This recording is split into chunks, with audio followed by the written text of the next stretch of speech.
नमस्कार देशबांधवांनो, तुम्ही ऐकत आहात फ्रॉम राजन्स डेस्क चॅनलवर स्मरणगाथा क्रांतीवीरांची. मित्रांनो, लाला हरदयाळ हे भारतीय स्वातंत्र्य लढ्यातील अग्रगण्य क्रांतिकारकांपैकी एक होते. त्यांनी परदेशात राहणाऱ्या भारतीयांना देशाच्या स्वातंत्र्य लढ्यात योगदान देण्यासाठी प्रेरित केलं. प्रवासी भारतीयांमध्ये देशभक्तीची भावना जागृत केली. त्यासाठी त्यांनी क्रांतिकारी सहकाऱ्यांसह अमेरिकेत गदर पक्षाची स्थापना केली. भारतीय स्वातंत्र्याचे निर्भय समर्थक, ओजस्वी वक्ते आणि लेखक होते. तसेच हिंदू आणि बौद्ध धर्माचे मोठे अभ्यासक होते. अशा या बुद्धिमान चतुरस्र क्रांतिकारी नेत्याचा भारतात परतताना अमेरिकेची राजधानी फिलाडेल्फियामध्ये गूढ मृत्यू झाला. ऐकूयात चतुरस्र क्रांतिकारक लाला हरदयाळ यांची क्रांतिकार्याची माहिती. लाला हरदयाळ यांचा जन्म दिल्लीतील गुरुद्वारा शीशगंजच्या मागे असलेल्या चिराखाना परिसरात एका कायस्थ कुटुंबात झाला. त्यांची आई भोली राणी यांनी त्यांना तुलसी आधारित रामचरितमानस आणि वीरपुरुषांच्या गोष्टी सांगून त्यांच्यावर देशभक्तीचे संस्कार केले. त्यांचे वडील गौरीदयाळ माथुर हे उर्दू आणि पर्शियन भाषेचे विद्वान होते. दिल्लीच्या जिल्हा न्यायालयात ते वाचक होते. वडील गौरीदयाळ यांनी लाला हरदयाळ यांना वाचन आणि शिक्षणाची गोडी लावली.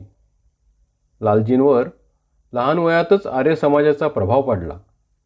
त्यांचं प्रारंभिक शिक्षण केम्ब्रिज मिशन स्कूलमध्ये झालं.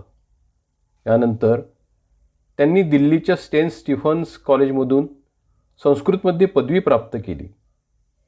नंतर एमएच्या शिक्षणासाठी त्यांनी लाहोरच्या पंजाब विद्यापीठात प्रवेश घेतला. लाहोरमध्ये तरुणांच्या मनोरंजनासाठी एकच क्लब होता. त्याचं नाव यंग मॅन ख्रिश्चन असोसिएशन अर्थात YMCA असं होतं. या क्लबच्या सेक्रेटरीसोबत त्यांचा काही मुद्द्यावरून जोरदार वाद झाला. हिंदुत्ववादी लालजींनी प्रत्युत्तरादाखल लगेचच YMCA याच्या समांतर यंग मॅन इंडिया असोसिएशनची म्हणजेच YMIA या संस्थेची स्थापना केली. पंजाब विद्यापीठातून संस्कृतमध्ये सर्वाधिक गुण मिळून ते MAची परीक्षा उत्तीर्ण झाले. त्यामुळं सरकारनं त्यांना 200 पाऊंडाची शिष्यवृत्ती दिली. त्या शिष्यवृत्तीच्या मदतीनं लालजी पुढील शिक्षणासाठी लंडनला गेले. 1905मध्ये त्यांनी ऑक्सफर्ड विद्यापीठात प्रवेश घेतला. तिथं त्यांना आणखी 2 शिष्यवृत्त्या मिळाल्या. लालजींचं वैशिष्ट्य म्हणजे ते एकाच वेळी अनेक कामं करू शकत होते. त्यांचे वर्गमित्र त्यांना 12 तासांची नोटीस देऊन त्यांच्याकडून शेक्सपियरचं कोणतंही नाटक ऐकत असत. दरम्यानच्या काळात ते मास्टर आमिरचंद यांच्या गुप्त क्रांतिकारी संघटनेचे सदस्य झाले होते. इतिहासाच्या चुकीच्या अभ्यासाचा परिणाम म्हणून त्यांनी इंग्रजी शिक्षण पद्धतीला पाप मानलं. टू हेल विथ ICS असं म्हणत 1907मध्ये त्यांनी ऑक्सफर्ड विद्यापीठ सोडलं. लंडनमध्ये देशभक्त समाजाची स्थापना करून असहकार चळवळीचा प्रचार सुरू केला. भारताला स्वतंत्र करण्यासाठी लोकांमध्ये राष्ट्रीय भावना जागृत करून प्रथम सरकारवर जोरदार टीका करावी, नंतर युद्धाची तयारी करावी, तरच कोणताही ठोस परिणाम साध्य होऊ शकतो, अन्यथा नाही, असं लालजींचं ठाम मत होतं. काही दिवस लंडनमध्ये राहिल्यानंतर ते 1908मध्ये भारतात परतले. भारतात परतल्यानंतर त्यांनी प्रथम पुण्यात जाऊन लोकमान्य टिळक यांची भेट घेतली. त्यानंतर अचानक पतियाळा गाठून ते संन्यस्त जीवन जगू लागले. शिष्यांच्या समूहासमोर सलग 3 आठवडे जगातील क्रांतिकारकांच्या जीवनावर चर्चा केली. लोकांसमोर प्रवचन करताना ते देश, हिंदू धर्म आणि संस्कृती या विषयांवरील आपली मते आक्रमकपणे मांडत. इंग्रजी शिक्षण पद्धतीमुळं राष्ट्रीय चारित्र्य तर नष्ट होतंच, पण राष्ट्रीय जीवनाचं उगमस्थानही विषारी बनतं. ख्रिस्ती धर्माचा प्रसार करून इंग्रज आपल्याला कायम गुलामगिरीत ठेवण्याचा प्रयत्न करत आहेत असं ते ठोसपणे सांगत. लालजींच्या धकधक्या प्रवचनांमुळं अनेक विद्यार्थी महाविद्यालये सोडू लागले आणि सरकारी नोकरीतील भारतीय कर्मचारी नोकरी सोडू लागले. घाबरलेल्या सरकारनं त्यांना अटक करण्यासाठी पुन्हा दडपशाही सुरू केली. लाला लजपतराय यांच्या सल्ल्यानुसार ते ताबडतोब पॅरिसला गेले. तिथं राहून जिनेव्हा येथून प्रकाशित होणाऱ्या वंदे मातरम या मासिकाचं संपादन सुरू केलं. लालजी यांना पॅरिसला आपलं प्रचार केंद्र बनवायचं होतं, परंतु तेथील भारतीयांना त्यांच्या निवास आणि भोजनाची व्यवस्था करता आली नाही. नाईलाजानं 1910 ते प्रथम अल्जेरियाला आणि नंतर एकांतासाठी लामार्टनिक बेटावर जाऊन ध्यान करू लागले. भाई परमानंद यांच्या विनंतीवरून हिंदू संस्कृतीच्या प्रचारासाठी ते अमेरिकेत गेले. होनोलुलूच्या समुद्रकिनाऱ्यावरील गुहेत राहून त्यांनी आदी शंकराचार्य, हेगेल आणि कार्ल मार्क्स आदी विचारवंतांचा अभ्यास सुरू केला. कॅलिफोर्निया विद्यापीठात हिंदू तत्त्वज्ञानावर त्यांनी अनेक व्याख्याने दिली. अमेरिकन विचारवंत त्यांना हिंदू संत, ऋषी आणि स्वातंत्र्य सैनिक म्हणत. 1912 त्यांची स्टॅनफोर्ड विद्यापीठात हिंदू तत्त्वज्ञान आणि संस्कृतचे मानद प्राध्यापक म्हणून नियुक्ती झाली. तिथं असताना त्यांनी गदर नावाचं नियतकालिक काढायला सुरुवात केली. लालजींच्या या नियतकालिकानं आपला प्रताप दाखवायला सुरुवात केली.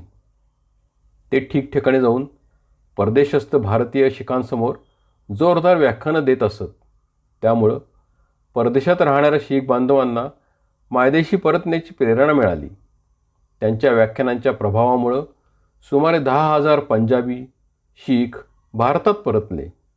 त्यातील अनेकांना ब्रिटिशांनी वाटेत गोळ्या घालून ठार केलं, तर बंडखोरी करणाऱ्यांना वधस्तंभावर लटकवण्यात आलं.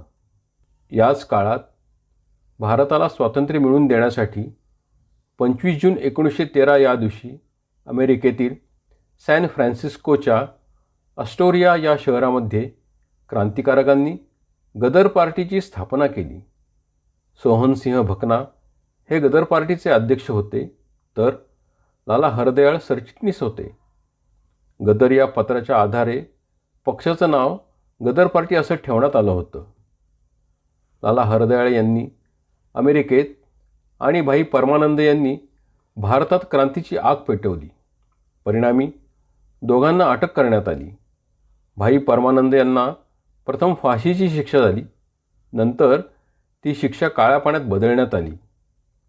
मात्र लालजी आपल्या बुद्धिमत्तेच्या जोरावर अचानक स्वित्झर्लंडला गेले. तिथं त्यांनी जर्मनीसह भारताला मुक्त करण्यासाठी प्रयत्न सुरू केले. महायुद्धात जर्मनीचा पराभव झाला तेव्हा लालजी स्वीडनला गेले. त्यांनी तिथली स्विस भाषा पटकन शिकून घेतली. स्विस भाषेत इतिहास, संगीत, तत्त्वज्ञान इत्यादी विषयांवर व्याख्यानं देण्यास सुरुवात केली. तोपर्यंत ते जगातील 13 भाषा शिकले होते. दरम्यानच्या काळात गदर पार्टीतील क्रांतिकारकांकडून लालजींना भारतात आणण्याचे प्रयत्न सुरू होते. मात्र 1927 लालजींना भारतात आणण्याचे सर्व प्रयत्न अयशस्वी ठरले. तेव्हा त्यांनी इंग्लंडमध्येच राहण्याचा निर्णय घेतला. तेथे राहून त्यांनी डॉक्ट्रिन्स ऑफ बोधिसत्व या नावाचं संशोधनात्मक पुस्तक लिहिलं. त्यावर लंडन विद्यापीठानं त्यांना PhD प्रदान केली. नंतर लंडनमध्येच त्यांचं हिंट्स फॉर सेल्फ कल्चर नावाचं उत्कृष्ट पुस्तक प्रकाशित झालं. ते वाचल्यावर लाला हरदयाळ यांच्या अफाट विद्वत्तेचं दर्शन घडतं. त्यांच्या शेवटच्या 12 धर्म आणि आधुनिक जीवन या इंग्रजी पुस्तकात त्यांनी मानवतेवर विशेष भर दिला. माणुसकीला आपला धर्म मानून त्यांनी लंडनमध्येच इन्स्टिट्यूट ऑफ मॉडर्न कल्चरची स्थापना केली. तत्कालीन ब्रिटिश सरकारनं 1938 त्यांना भारतात परतण्याची परवानगी दिली. परवानगी मिळताच त्यांनी मायदेशी परतण्याचा आणि देशाच्या उन्नतीसाठी आयुष्य वेचण्याचा निर्णय घेतला. दरम्यानच्या काळात लालजी मायदेशी परततील की नाही यावर भारतातील लोक चर्चा करत होते. ब्रिटिश सरकारचा निर्णय कळताच भारतातील लोक त्यांच्या स्वागतासाठी सज्ज झाले. दरम्यान शांततावादाचा प्रचार व प्रसार करण्याच्या उद्देशानं व्याख्यान देण्यासाठी ते फिलाडेल्फिया येथे गेले होते. मात्र दुर्दैवानं तिथंच 4 मार्च 1939 या दिवशी लालजींचा मृत्यू झाला. त्यांच्या अकस्मात निधनानं सर्व देशवासीय संभ्रमात पडले. विविध प्रकारच्या शंका व्यक्त केल्या जाऊ लागल्या. हरदयाळ यांचा मृत्यू नैसर्गिक नसून विषप्रयोगानं त्यांचा मृत्यू झाल्याचा दावा त्यांचे बालपणीचे मित्र लाला हनुमंत सहाय हे अखेरपर्यंत करत होते. त्यामुळं लाला हरदयाळ यांच्या मृत्यूबाबतचं गूढ कायम राहिलं आहे. लाला हरदयाळ यांची मोठी साहित्य संपदा होती. ती आपण अवश्य पाहावी आणि त्यातील काही पुस्तकं मिळाली तर जरूर वाचावी. भारत माता की जय.